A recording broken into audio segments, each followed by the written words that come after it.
Vamos lá, então, de neoliberalismo e gestão do sofrimento psíquico com Christian Dunker, né?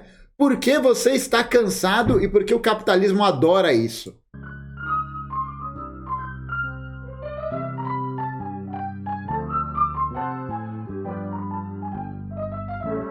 Bem-vindos ao nosso canal YouTube, nesse Falando Nisso de hoje. E um comentário que não tem absolutamente nenhum valor metodológico, pedagógico e nada disso. Eu adoro o jeito que o Christian fala YouTube. Bem-vindos a esse canal do YouTube. Comentando o lançamento de um livro que representa e sintetiza a produção de pesquisa do Laboratório de Teoria Social, Filosofia e Psicanálise da USP. Eu vou deixar a legenda ligada, gente, porque de vez em quando podem aparecer uns nomes esquisitos. Caralho, helicóptero tá no rasante aqui. Falei pro Luigi, pô, ele tem que desinstalar a antena de pouso dele, do porão. Mas aqui, ó, eu vou deixar as legendas ligadas pra poder, enfim, né, aparecer um nome meio esquisito, alguma coisa assim, pra vocês anotarem a referência. USP, que eu coordeno ao lado do Vladimir Safatli e do Nelson da Silva Júnior. O livro se chama Neoliberalismo como Gestão do Sofrimento. Né? Livraço! Antes disso aqui tudo existir, quando tudo era mato, eu e o Eribaldo, aliás, o Eribaldo tem um canal no YouTube também, viu? Vale a pena conferir. Coloca aí, Jô, por favor, o canal do Eribaldo em algum lugar aqui. Vale muito a pena. Menino é bom. A gente fez um grupo de leitura desse livro. Foi muito louco, porque a gente... Isso foi em 2021, eu acho. Acho que foi 2021. Isso mesmo. E a gente fez 3 grupos de leitura ao longo de 2021. A gente leu esse livro 3 vezes. Eu, pelo menos, li 3 vezes. E, mano, muito foda. A gente conseguiu mais de 200 pessoas participando do grupo de leitura. Muita gente conheceu o canal por isso. Numa época que eu acho que o canal do YouTube tava até meio desativado, assim. Nem existia direito tudo isso aqui. Então é muito bacana. É bem legal, pô. A gente nunca mais fez por... Enfim, né? Correria da vida e tal. Mas quem sabe, né? Quem sabe. É um trabalho que pretende oferecer assim um campo de base para a gente definir um pouquinho melhor o que é essa coisa chamada neoliberalismo. Quais são os tipos, os subtipos. Por isso o livro começa com uma arqueologia, né, do sujeito moral na economia. Muito bom, viu? Passando então pelo Adam Smith, pelo Stuart Mill, passando pelos formuladores, né, da perspectiva liberal, até chegar à escola austríaca, né, ao ordo liberalismo alemão, às transformações aí da escola de Chicago, com Milton Friedman, com Gary Beckett. Ou seja, a gente pretende então oferecer uma espécie de história do problema, que possa... Pô, e é muito boa essa arqueologia, viu? Ajuda muito a entender essas dinâmicas. É uma coleção de livros do Lattes FIP, Laboratório de Filosofia, Teoria Social e Psicanálise. Muito bom. Funcionar tanto para psicólogos, quanto psicanalistas, quanto teóricos da cultura, mas também para as pessoas que têm algum interesse nesse debate. Bom, esse é um livro que tem é uma tese simples, né, que ela é posta à prova aqui, e que é a seguinte: o neoliberalismo se define, né, pensando nesse trajeto, como uma nova ou como uma outra política para o sofrimento psíquico e para o sofrimento social. Então a gente data aí, no caso, o neoliberalismo, que a gente está levando em conta, em 1973, né, com a implantação no Chile de Pinochet de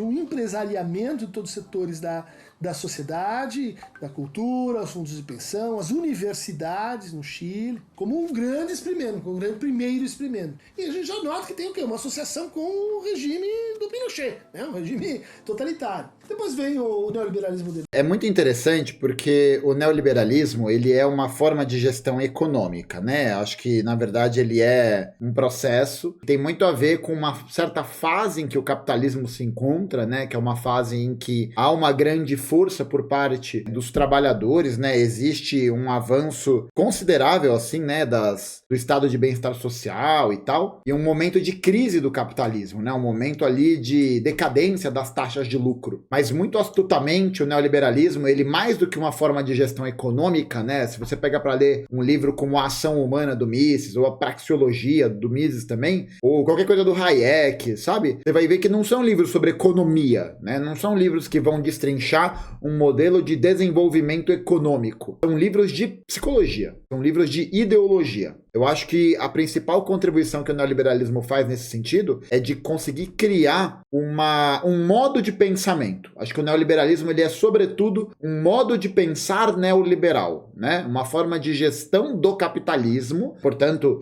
ele não é uma coisa em separado do capitalismo, mas ele é um modo de pensar a partir da chave dessas contribuições desses liberais, que é basicamente um tratado sobre psicologia moral. Né, um tratado sobre a valorização dessa ideia da liberdade individual, do empreendedorismo, do quase fim do Estado. Então é interessante analisar que a principal função do neoliberalismo é introjetar modos de pensamento na nossa cabeça. Modos de pensamento que vão servir como legitimadores, né? Ou seja, eles vão meio que autorizar as práticas econômicas que a gente vai ouvir na realidade, tá ligado? Então, tipo, essa coisa de valorização do empreendedorismo, da liberdade individual, a valorização da ideia de que você tem que transformar tudo na sua vida em trabalho, em valorização humana, né? E que o Estado, ele tem uma serventia. O Estado serve para uma coisa: garantir o livre mercado. Para isso que o Estado serve. Por isso que, inclusive, o modelo neoliberal, ele só pode atuar de forma muito incisiva, né, de forma muito presente, com estados que vão perseguir sistematicamente movimentos sociais, que vão criminalizar as atividades dos movimentos operários, que vão basicamente criar uma camada ideológica, e muito ideológica, para poder passar esse tipo de brisa. Então o neoliberalismo com o Pinochet só poderia ter acontecido sob o Pinochet, uma ditadura. Da mesma forma como foi com o Reagan e com a Thatcher. Eles não eram ditadores, por assim dizer, né, num sentido mais corriqueiro do termo, mas são regimes que têm a atuação muito forte das forças policiais, né? São regimes que têm a atuação muito forte das forças de segurança, tanto por parte da polícia, como é o caso da Thatcher, por exemplo, com a greve dos mineiros de 84, como é com o Reagan e com a sua política de expansão militar. Então eu acho que é interessante pensar no neoliberalismo sobre essa chave. Margaret Thatcher, Ronald Reagan, e isso se estabeleceu como um projeto global, né? Quando a gente fala em globalização, a gente está falando em implantação dessa política de austeridade fiscal, né? Inclusive, essa ideia de globalização é uma ideia que existe para poder meio que maquiar o processo da implementação dessas ideias. Porque o neoliberalismo do Brasil vai ser diferente do neoliberalismo dos Estados Unidos. Eles têm os efeitos nefastos. A gente está vendo aí os Estados Unidos, por exemplo, que não cresce salário mínimo há mais de 30 anos, uma crise de moradia gigantesca, tá ligado? Não tem acesso à saúde, não tem acesso a porra nenhuma. Nada, tá ligado? Mas são neoliberalismos que vão ter atuações diferentes, né? Para poder se adequar a cada necessidade de cada burguesia local. De regulação do Estado em relação à economia, que tipo de intervenção a gente tolera, né? De redução do Estado, na verdade uma redução assim meio calculada, né? De como isso vai se combinar com uma posição em relação à ecologia, em relação ao militarismo, em relação a uma série de contingências que para o nosso interesse vão ser analisadas a partir dessa ideia de que o neoliberalismo ele cria uma nova política para o sofrimento. Se o liberalismo, que nós estamos fazendo uma separação aqui um pouco arbitrária, ele tentava proteger o trabalhador do sofrimento, porque o trabalhador que sofria, ele podia parar uma linha de produção, ele podia gerar assim, uma dificuldade de achar outro, treinar outro. Então a gente teve todo um período de proteção ao trabalho. E esse período começa a desaparecer. flexibilidade. Proteção ao trabalho mais pelo próprio processo de desenvolvimento das forças produtivas e pela atuação do proletariado nas suas lutas sociais, tá ligado? É basicamente isso. Desregulações, até a gente chegar, né, nessa forma de trabalho precarizada por projeto, uma forma de trabalho sem garantias e sem proteções. E a gente acha ok e legal que seja assim. Bom, o que a gente mostra ao final? Que todos os processos de gerenciamento, de administração, os livros de marketing, eles estão ensinando as pessoas a produzirem sofrimento no outro. Quer dizer, vamos demitir 10% das pessoas dessa empresa, independente do resultado. O que isso gera? Paranoia. O que isso gera? Medo. Vamos colocar um departamento para concorrer com outro, porque assim a firma ganha. O que isso gera? Antagonismo, ódio. Vamos individualizar a culpa pelo fracasso. Você ganha todo mundo, mas se você não conseguiu se organizar, palavra-chave, né? Se você não conseguiu produzir, a culpa é inteiramente sua, né? E é muito interessante, né? Porque olha que dinâmica curiosa. É a partir do seu sofrimento que você vai produzir mais.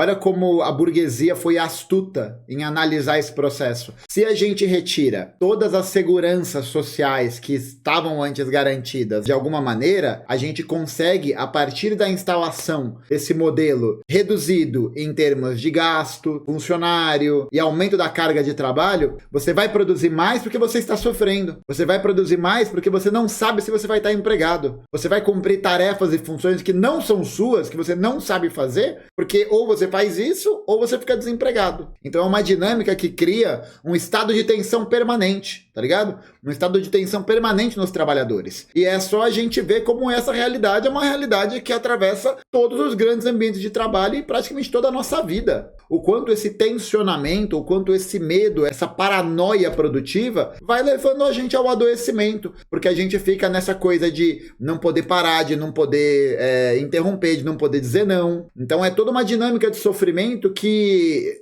cria um ciclo vicioso, e eu acho que nem um ciclo, né? Porque não tem meio que a volta a um ponto original, mas você só vai piorando essa situação, porque você vai sofrendo, até que você pira. Até que você fica maluco. E eu acho que não é à toa que a gente tem hoje uma sociedade que é muito marcada por pessoas que são ansiosas e deprimidas. Por quê? Porque a ansiedade é essa ideia da angústia daquilo que não aconteceu. Aquilo que não aconteceu, mas que você fica ali, sabe? Com o coração apertado, tá ligado? E como a depressão, ela é um ponto que nega essa condição.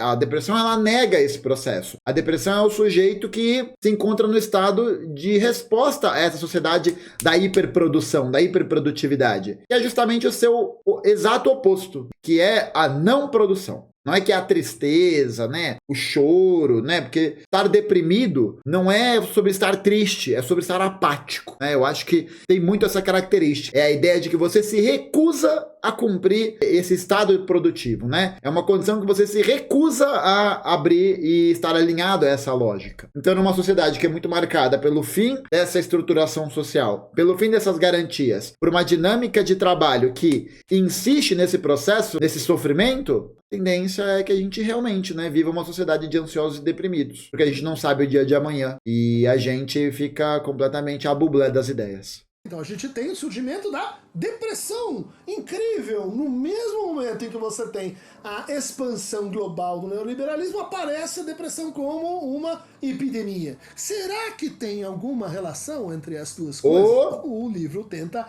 argumentar que sim. Bom, nós livraço, viu? Porra, muito bom. Passamos aí pelas transformações que a própria psiquiatria sofreu a partir de 1973. Bom texto também. Olha só que coincidência, quando Spitzer toma conta do projeto da Associação Psiquiátrica Americana de reformular a diagnóstica, reformular o sentido e a definição de doença mental como um transtorno. E a psicanálise começa a ser expurgada. É engraçado a legenda automática, né? Porque ele falou psicanálise e a legenda automática escreveu bicicleta. Foda-se. E a gente começa a construir essa nova diagnóstica de comorbidades, em que as pessoas têm 5, 10 diagnósticos, sem pensar que isso tudo pode estar organizado a partir de uma causa comum, né? E tem essa ideia, né, que é muito forte da psiquiatria, desse discurso que o livro coloca, né, o quanto existe um deslocamento do discurso psiquiátrico para poder sinalizar que há, é claro, né, há um aspecto de normalidade, né, existe uma noção de normalidade e que todas essas coisas derivadas do sofrimento relacionado ao trabalho, à produção, blá blá blá, são todas coisas que são passíveis de medicação, que, portanto, existe um discurso para te voltar para o eixo da normalidade, entende? Então não é, por exemplo, você entender por que você está sofrendo por isso, quais são os sintomas por trás disso, né? Mas não é a superação dessa causa, tá ligado? O que ele propõe é, na verdade, que você se adapte a isso. Então, para que você possa voltar a uma esteira produtiva, pensando que o capitalismo, sob essa forma de gestão neoliberal, ele não vai te permitir não trabalhar, você precisa voltar a essa esteira da normalidade. A gente vê com o processo, por exemplo, de vulgarização, né, de banalização da medicalização, como uma forma de retorno a essa normalidade. Pô, tu vai num psiquiatra, ele não pergunta quem é você, ele não pergunta onde você trabalha, ele não te faz essas perguntas, tá ligado? Num psiquiatra do senso comum, assim. Não existe essa preocupação em entender quais são as dimensões sociais do sofrimento.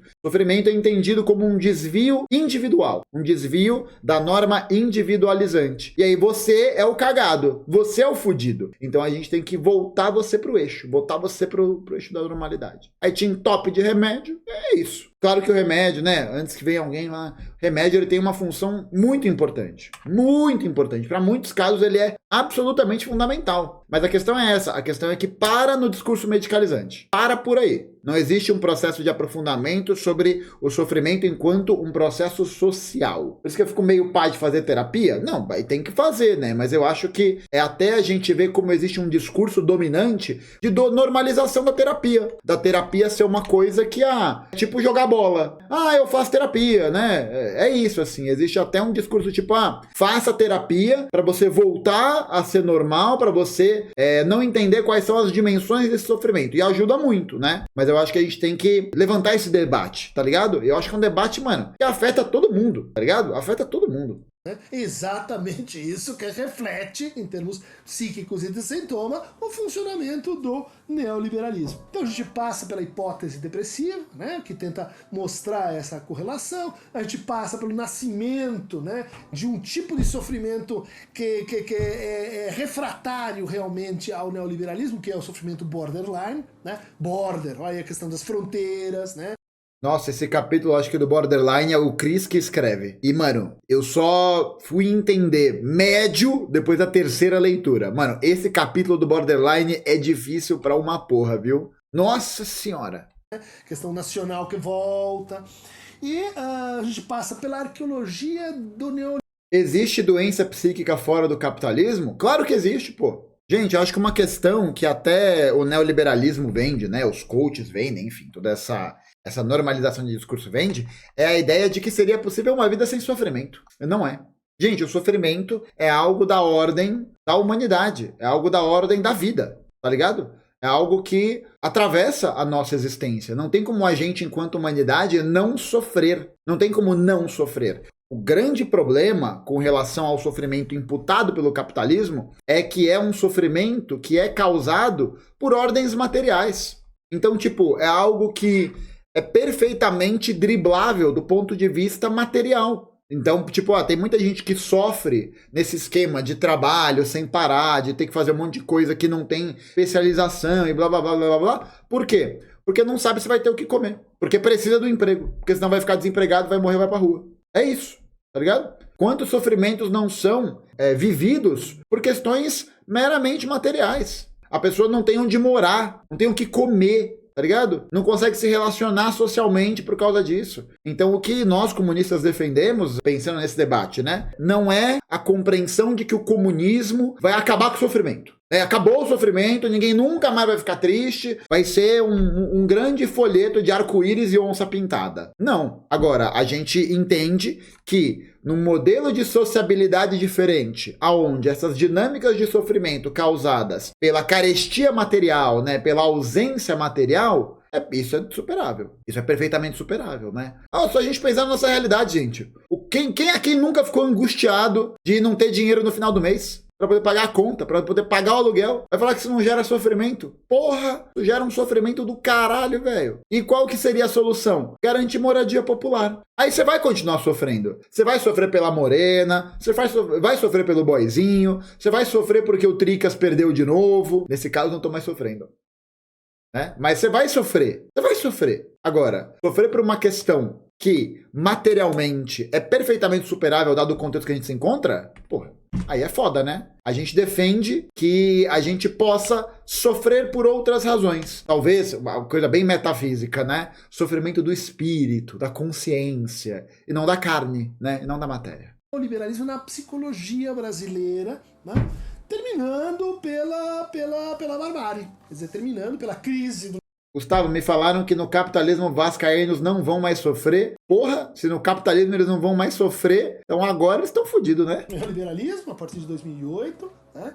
E os efeitos de regressão, de alteração quase que mórbida, né? No neoliberalismo, cujos exemplos são Trump de um lado, Bolsonaro de outro, Erdogan, e essa coisa estranha que passa a acontecer com a política quando, enfim, parece ficar claro que a proposta conceitual, né, propriamente dita do neoliberalismo, ela está fazendo água, ela não está funcionando.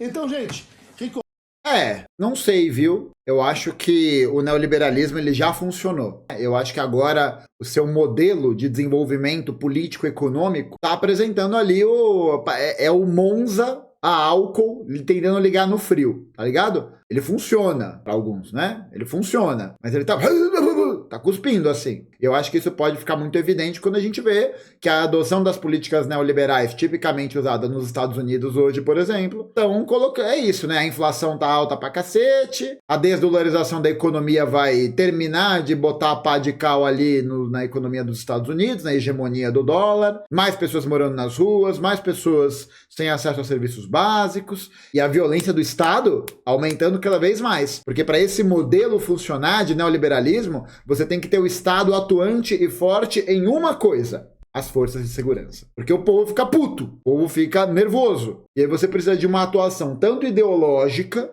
para poder vender um discurso de que isso é normal, de que faz parte do processo de empreendedorismo, que isso faz parte de um processo de ganho moral financeiro, quanto pra parte física mesmo, tá ligado? Pô, os movimentos sociais, partidos, tal. Só a gente vê o que acontece na França, pô, tá ligado? Nem no Brasil, pô. É só a gente ver o que acontece no Brasil. Como os movimentos sociais são tratados, como os partidos de esquerda são tratados. E eu acho que gera até um problema a mais, porque a esquerda liberal, que é hegemônica, né? A esquerda liberal, ela vende um discurso de que esse é o terreno das possibilidades. Esse é o terreno do que tá disposto. Então, a ascensão de figuras como Bolsonaro, Trump, Erdogan, estão muito pautadas por um discurso anti-establishment, anti-política institucional, apesar da gente saber que eles fazem parte da resposta, né, radicalizada da burguesia aos problemas que o capitalismo está gerando. Essa galera, ela acende com um discurso antipolítica. Ela acende com um discurso de radicalidade de mudar tudo isso daí, de perseguir os responsáveis pelas crises que nós vivemos. É assim que o fascismo consegue avançar. Ele avança porque ele é uma resposta simplificada para as massas. Ele é uma resposta que pega todas as questões das lutas de classes e coloca embaixo do tapete. E coloca que o problema são outras coisas e não os interesses econômicos e políticos da burguesia. São outras coisas, tá ligado? Aí, então, isso surge, né, como uma resposta às crises. Recomendo a vocês, convido para esse passeio, né, o neoliberalismo como gestão do sofrimento. Livro muito bom, gente. Uma publicação da Editora Autêntica, lá de Belo Horizonte. Agradecendo todos os alunos, doutorandos, mestrandos, iniciações científicas. Noel Gallagher, Alex Turner, Dave Grohl, valeu aí. Obrigado. Todo mundo que trabalhou com a gente nesses últimos 5 anos, né? O pessoal do Latesfip do Cerrado, o pessoal do Latesfip do Uruguai, a Ana Paula Salviati, Maria... Minha mãe e meu avô cresceram com essa ideia de trabalhar loucamente. Adoeceu várias vezes por causa do trabalho. E ainda assim, se a gente parar pra pensar, Bia underline Sandin, pelo menos essas pessoas nessa dinâmica de trabalho, em alguns locais, não em todos, ainda tinham mais estabilidade do que a gente, né? A gente hoje em dia, sobretudo a juventude, vive pulando de emprego em emprego, de salário em salário, tá ligado? Essa estabilidade que antes tinha da pessoa trabalhar 10, 15, 20 anos no mesmo lugar, não existe mais. Acabou. Não existe mais, é uma rotatividade de mão de obra assustadora. E quanto mais você vai precarizando o trabalho, mais rotatividade vai aparecendo, tá ligado? É muito louco isso. E a gente vê, né, qual que é o espaço de emprego que a juventude tem acesso. São os empregos temporários, são os empregos PJ, são os empregos de contrato, de projeto, então tem tempo limitado. Tá ligado? A gente vê, a juventude negra e periférica de São Paulo tá trabalhando aonde? Tá trabalhando entregando comida da bike, velho. Tá trabalhando vendendo comida. Os pais de família estão fazendo o quê? Estão fazendo Uber. É isso, estão fazendo Uber, estão vivendo de bico em bico. Tá? E aí, ao mesmo tempo, a gente recebe vários estímulos discursivos e ideológicos para poder naturalizar essa questão. A gente naturaliza esse processo quando a gente vê na Globo a propaganda do empreendedorismo, sabe? Quando a gente vê nos materiais didáticos do novo ensino médio uma matéria como empreendedorismo, bolo de pote, mentalidades ricas. Não é à toa que a gente pode observar um aumento muito grande nos últimos anos de pessoas de coach, econocoaches, né? Que ensinam a você pegar o teu salário miserável, aquele teu salário de merda, vender para uma realidade que não é plausível, né? Como é o caso mais famoso do Primo Rico que falou lá dos aluguéis, né? De ganhar o primeiro milhão em 6 meses, a gente viu o vídeo tá aqui. Mas como a gente tem uma naturalização desse discurso, desse processo, para quê? Para que todo mundo ache isso normal. Para que todo mundo ache que é isso aí, é isso que tem, é isso que está estipulado, e para que a gente não lute, para que a gente não se mobilize. É bem aquela brisa que o Mark Fisher coloca, de que é mais fácil pensar o fim do mundo do que o fim do capitalismo. Então esses mecanismos ideológicos de propaganda, eles vão colocando na nossa cabeça que não tem alternativa, que é isso aí, é o que tem para hoje, e você se foda aí. E a Rita Kel, todo mundo que durante esses tempos turbulentos, né, foram pensando junto com a gente. O Papa Burger mandou: os livros mais vendidos no Brasil são de autoajuda e religiosos. Claro, né? Porque as pessoas querem uma saída para isso. E eu acho que não é à toa que a gente consegue observar o quanto cada vez mais pessoas, de alguma maneira, aderem ao discurso do coach, né? Ou ganham popularidade em relação a isso, porque o que o coach vende é a solução fácil. É a questão de que é só você se esforçar, é só você guardar uma graninha, é só você arrumar mais um emprego, é só você fazer um bolo de pote, tá ligado? É só você ficar dançando num farol pedindo dinheiro e teus sonhos vão virar realidade. Não é à toa que a gente vê a expansão também da ideologia neoliberal de várias igrejas neopentecostais. Por quê? Que vendem a ideia de que o sofrimento agora é um sofrimento que é programado. É um sofrimento que, se você tiver a altura de sofrê-lo, você tem grandes promessas no futuro que vão se realizar para você. A teologia da prosperidade está conectadíssima nesse aspecto. Conectadíssima. E aí a gente tem um desmonte do Estado em nome das políticas neoliberais, né? Que é foi seguido de forma mais acelerada pelo Bolsonaro, pro Temer, mas começa lá no PT, começa lá no FHC, começa no Collor. Aí você tem um desmonte do Estado cada vez mais sistemático, que elimina qualquer possibilidade de uma vida segura no capitalismo, ainda que isso não exista, né? Mas elimina os poucos recursos que já existiam, e aí a galera não tem, né? Não tem, às vezes, não tem o que comer, não tem onde morar, não tem como pagar aluguel, não tem um espaço de escuta. Eu acho que o neoliberalismo ele é muito astuto nisso. A burguesia, né, consegue implementar um projeto ideológico que isola as pessoas. A gente é cada vez mais sozinho, a gente é cada vez mais solitário. Os nossos problemas são problemas cada vez mais pensados para uma ordem individual. Então não tem espaço da escuta. O espaço da escuta qual vai ser? O espaço da igreja que tem um discurso fascista, que vem de ideologia fascista, que vem de ideologia completamente reacionária. E as pessoas vão. Por quê? Porque é o espaço onde elas têm acolhimento. Porque é o espaço onde elas se sentem parte do negócio. Por isso que eu acho que é muito importante a gente, enquanto militante comunista, entender que o nosso objetivo não é ir para os lugares para construir, né? Ir e voltar, né? No movimento de eu vou ali, mas eu volto para minha bolha da classe média. Não. É a gente estar presente. É a gente entender que se a gente não estiver presente nos espaços dos coletivos, das igrejas, dos sindicatos, dos bairros, dos clubes e blá blá blá blá blá, a gente nunca vai sair dessa. Eu acho que muita gente começou a seguir o canal, né? Começou a se interessar pelo assunto, né? Tem muita gente que vem pelo lance do comunismo fãs, né? Uma parada meio idiota. Mas, tipo, é isso, normal. Processo normal, assim, acho que é comum. Agora, muita gente vem para esses espaços porque sente que é acolhido.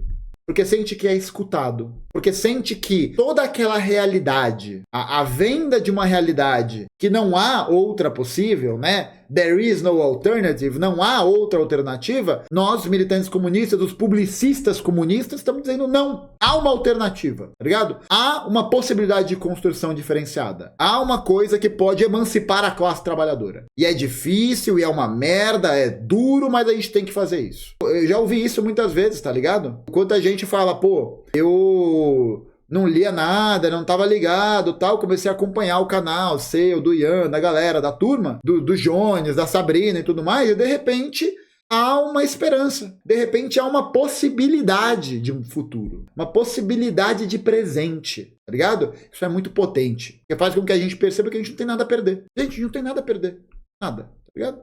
Gente, o que está acontecendo que a gente perdeu a noção, né, do que é o sofrimento induzido, do que é o sofrimento produzido e que, portanto, a gente pode resistir um pouquinho melhor a ele. E precisamos, assim, virar essa página. Esse livro é o segundo de uma série, né?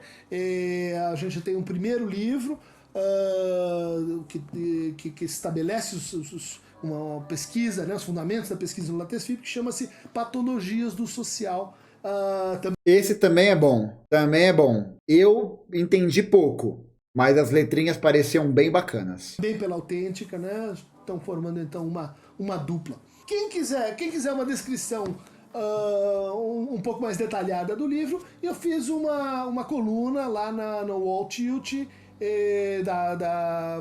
da Folha. Vocês podem entrar lá e tem aí uma discussão um pouquinho mais organizada sobre o sofrimento e neoliberalismo. Para pensar um pouco mais então sobre o neoliberalismo e sua forma de gestão, né? Quer dizer, essa ideia de que daqui para frente não tem mais política, só tem gestão. Daqui para Muito louco isso, né? Olha como isso aparece no discurso político dominante. O João Dória, nas eleições de 2016 para a prefeitura, ele não se vende como um político, se vende como um gestor. Olha como a mídia hegemônica usa essa linguagem. Não existe mais... O ministério, ele não é político. Ele tem que ser técnico. Ele é técnico, ele é o segmento de regras, de políticas que são estabelecidas pela sua eficácia técnica. Tem nada a ver com política, tem nada a ver com luta de classe, não tem nada a ver com interesse, tem nada a ver com classe, tem nada a ver. É técnico, meramente técnico. Porque se a gente tem um desenvolvimento técnico, ele vale para todo mundo. De esquerda, independente de ser de esquerda ou de direita, tá ligado?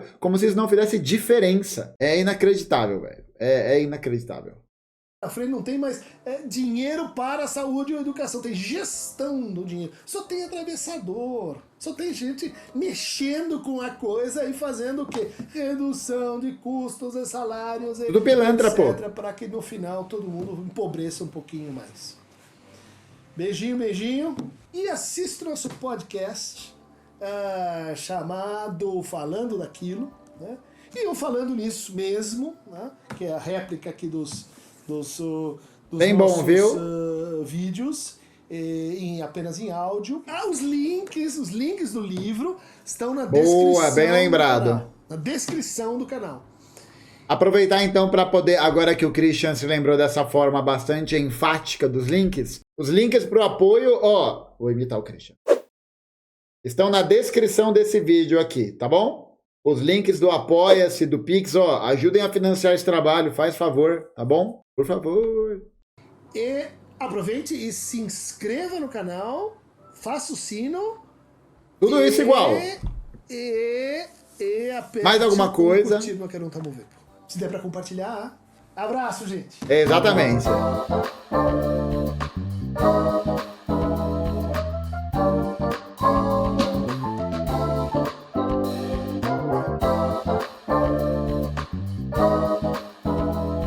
Esse jazzinho é demais. Muito bom, hein? Pô, é um prazer ouvir o Christian. Tá maluco, é muito, muito bom.